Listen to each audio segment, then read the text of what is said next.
Welcome to the Beyond Cinema and Bio.com studio up here at TIFF, Mr. Peter Strickland. A premiere tonight, 10 p.m. For the Duke of Burgundy. Do you get any sort of anxiety or unusual excitement levels going the day of premiering a film? How does it feel? Talk me through it.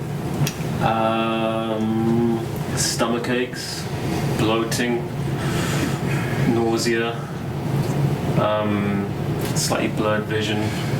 When did you finish? Irritable. Yeah. When did you finish this cut? Finished it. When did we finish it? Oh God. This year. January. I think it was in I think the very beginning of the year. Yeah. I think it was January. I'm stuttering. See, it's all part of the anxiety. Yeah. I'm sure. With the success of Barbarian being so great, the reception to it was so enormous. Is there any sort of sense of pressure on that level professionally, or not really? I think there is if you want it to be there. Yeah, sure. And I think if you think too much about it, but I think the thing is just to keep going, and you're going to trip up whatever you do. So why take 5 years out of this anxiety? Just do it and get it over with. Yeah. So we just want to fuck it up now, and then we can relax. I mean, it's kind of easier to sort of do something which is badly received, and then there's no pressure, isn't there? But yeah, I think just keep working. I mean, it's great to have that recognition of what we are doing, but it can be unhealthy if you dwell on it. I guess like part of the cool thing about kind of rolling into your next film, especially with you've got people like Chiara and Eugenia that you can come with you on that journey, and use some of those people from that prior project as well. So it probably feels more kind of a roving troupe of sorts. Yeah, no, I mean there's one of them. It's Fatma Mohammed. She's been in all 3 films. So I really enjoy working. I mean, if I can, I love to work with the same people. It doesn't always work out that way. People fall out, or people are not available. But if possible, yeah. There's a lot of kind of dichotomous points to Duke of Burgundy in terms of obviously a very male title for a film that has no males in it. What was the... There are male Beatles in it. Male Beatles. Mm-hmm. I did like how all the Beatles get their own credits. So they should. They probably have not been listed on IMDb before. Someone had to create new entries featuring those Beatles. That would be. That would be interesting if that happened. Yeah. So, did the Beatles come first or last? You mean in the credits? In the process, No, they came quite a bit later actually. I think originally the film was set in a city that had a specific place, which I can't even remember now. Yeah. At a specific time, they had jobs and there were men. But I didn't want to deal with all that. This is not a sociological film. I just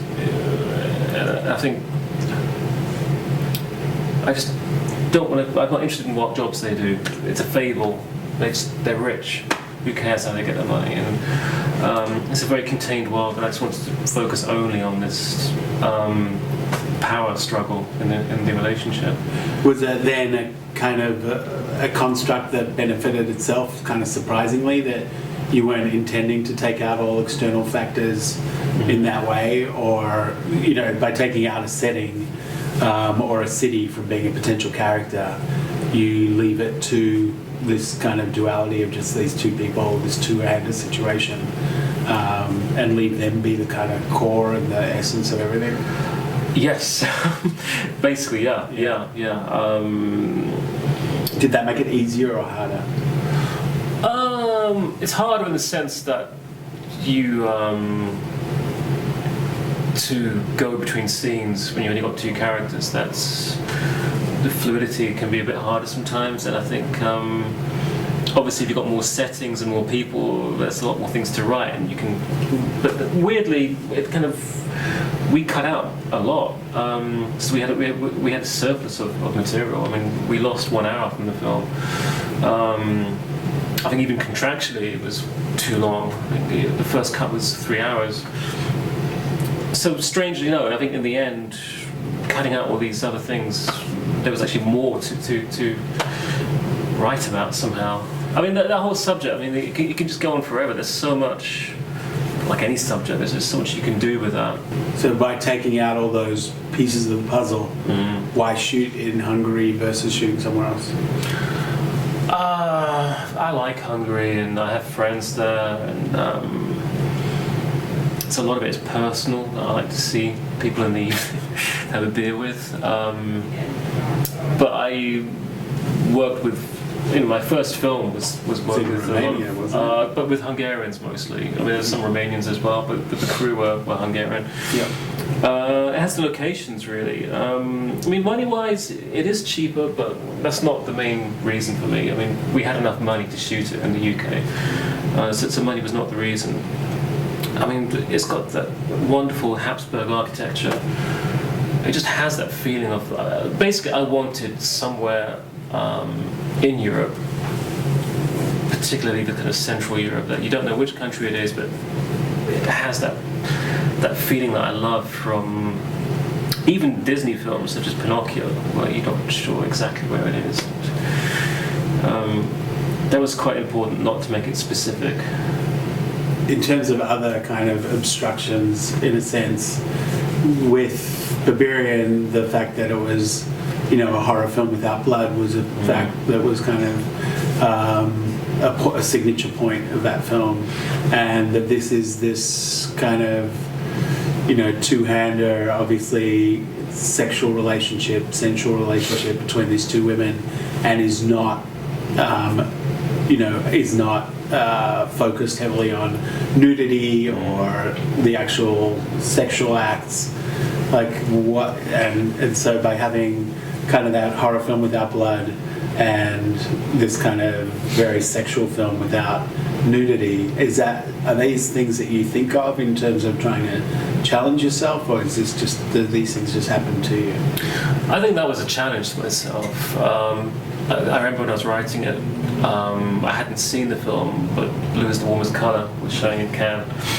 I didn't go to the festival, but obviously I read about it and how some of the scenes were quite graphic. Because I was going to have nudity in the film, so but you get to a point where you just think, I don't want to get into this competition about who can do. And then Nymphomaniac, I mean, that was, Von Trier was starting that whole thing.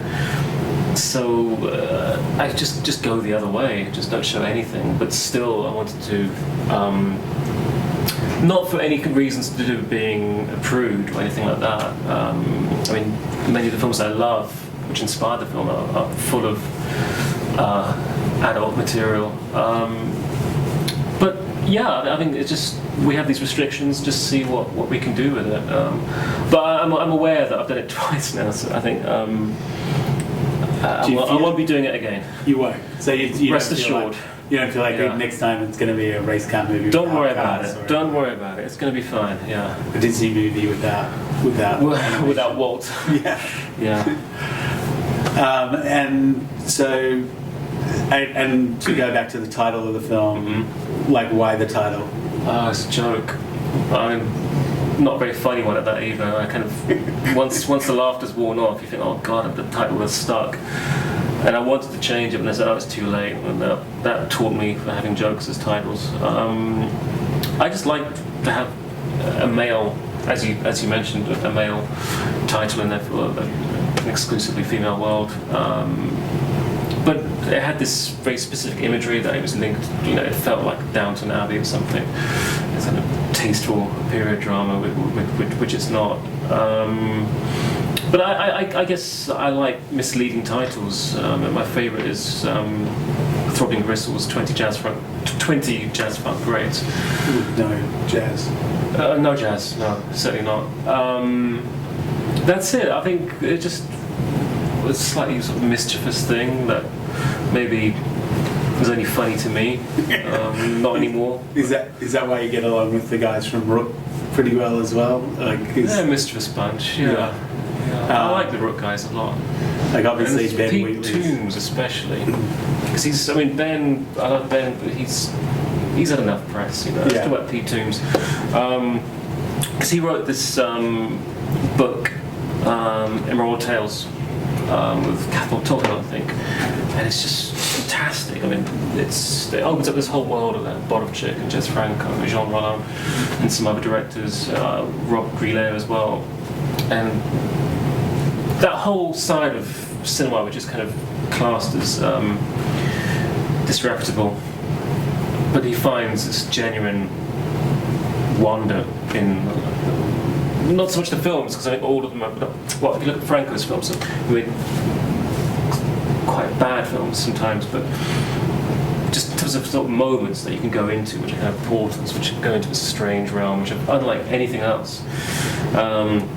So I think Pete and Andy with their video label, DVD label, Mondo Macabro as well, releasing all these films, Filipino films. So when I met Andy Stark, who was the main producer on Duke, and Pete, it was very educational for me, because there's so much stuff I don't know about that type of cinema. So it was great to talk to them. But you know, there's Ben, of course, there's Amy Jump, who's a huge part of the whole thing. Yeah. Extremely talented. Yeah, but as you say, like Ben obviously getting a lot of press from Kill List and Sightseers and things like that. But so was it just a case that they were on the same page as you, that you knew these filmmakers too, or did they introduce you to another kind of genre that got you thinking? Well, I met Ben later actually. It was mainly Pete and Andy first. I mean, Ben's been wonderful. I mean, he was a really good executive producer. It was just, I think being a filmmaker himself, he understands that, you know, it's when to and when not to sort of intrude. So, but I think Ben was quite busy. I think, what was he doing then? I can't remember now. Probably. I think Doctor Who, I think he was doing at that time. So mainly, I think Pete and Andy, you know, they have those reference points. And I was sort of, but you know, I think you have to be a bit careful when you make a film. You don't want to be sort of actively looking for references. If they sort of happen to sort of be there, that's fine. But I think the original thing was that, when I met Andy and Pete, they were talking about remaking Jess Franco's Lorna the Exorcist, which I was quite excited about. But then the more we thought about it, just why? Are you addicted to a different genre of film right now? Are you going through I'm just catching up on films that I haven't seen, because I think when you make something you don't really get time. So what was the one? I watched Anchorman on the airplane. Sorry, Anchorman 2. Anchorman 2. Yeah. But I think the remake thing wasn't really working out. So, but then I think some of those films, specifically Virgin Among the Living Dead by Franco, had this really, what's the word? This very heady, nocturnal, Mediterranean. I'm not a critic, sorry, but it's fantastic. That's what I'll say. Yeah. And so I mean, it's just trying to evoke the atmosphere of those films, and I think take those core elements such as the sadomasochism, but somehow make it more human, and try and unpeel those masks behind these ice queens and see what makes them tick or what makes them revolt, and you know, what is behind their reluctance to enter these games. Was it satisfying being able to turn around a film so quickly by limiting it in terms of its kind of presence? Sorry, I didn't get the question. By limiting the buildings and the sets. Oh, I see. And all that Right. Yeah, and it was quick. It was the quickest I've done. It was. I think we started. The whole conversation started in, I think, April 2012, and so we just over 2 years from the very idea of doing something. It's just quite remarkable. is that I'm not congratulating myself or anything. No, but do you feel like that's a good like map, or do you have no preconceived notion for how long a film should take you, or what? I can only go on myself from my past. I've only done 3 films. Yeah. Cotton Barker was 5 years. No, wait. I wrote it in 2003. Started writing in 2003. And it had its first showing at the beginning of 2009. Okay, that was 6 years. Okay. Barbarian. I mean, it's weird with Barbarian because I started it as a short film in 2005. Then I forgot about it when I started it again. So from 2005 until 2000 and God, that's 8 years. No, wait, 7 years. Oh God, they get longer, don't they? This one 2 years. Yeah. Yeah. I mean. The quicker the better, obviously, because then you lose interest and then other stuff comes up, or life changes, you know. Do you have an idea for what's next already? There are things, you know, there's stuff going around, but there's nothing concrete, which is, you know, let's go, let's do it now. So I need a bit of a break, to be honest. Fatman's not pressuring you? Sorry? Fatman's not pressuring you? No. I mean, we spoke, and we are going to do something again together, and she's ready. But yeah, I mean, whenever it's time to do something, or if we're lucky enough to, because we were very lucky. I think it helped that Ben was on board a lot. I think that was, but yeah, I mean, it's not easy to get that money, and it's never been so fast to get the funding. So we can't be complacent about it and just assume what happened again. I'm working on a radio play at the moment. It's a nice way of cooling off